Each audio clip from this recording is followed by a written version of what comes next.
Le drapeau du Timor oriental raconte l'une des histoires les plus bouleversantes d'Asie. Le rouge qui le recouvre évoque le sang versé par un peuple qui a résisté pendant des siècles. Le territoire, colonisé par le Portugal dès le XVIe siècle, se construit dans l'isolement, entre traditions locales et influences européennes. Lorsque la dictature portugaise tombe en 1974, une brève période d'ouverture politique permet aux Timorais de proclamer l'indépendance en novembre 1975. Cette liberté ne dure que quelques jours. L'Indonésie, voisine puissante soutenue politiquement par les États-Unis et l'Australie en pleine guerre froide, envahit le pays. Jakarta craint qu'un petit État indépendant sur son flanc ne devienne instable, voire un terrain d'influence pour des mouvements communistes. L'objectif est aussi stratégique. Contrôler tout l'archipel et éviter un précédent qui pourrait encourager d'autres régions indonésiennes à réclamer leur autonomie.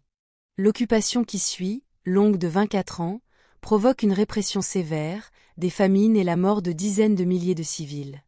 Cette période sombre est représentée par le triangle noir du drapeau. Le triangle jaune rappelle l'héritage colonial portugais, qui a profondément marqué la culture et la religion du pays.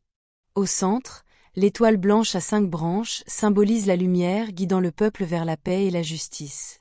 En 1999, sous pression internationale croissante, un référendum supervisé par l'ONU permet au peuple timorais de choisir.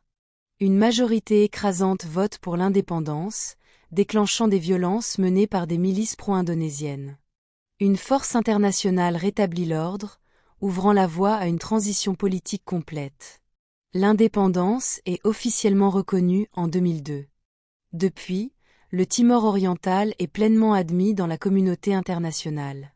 Il est membre des Nations Unies, reconnu par l'immense majorité des États du monde et soutenu notamment par le Portugal, l'Australie, le Japon et plusieurs pays européens.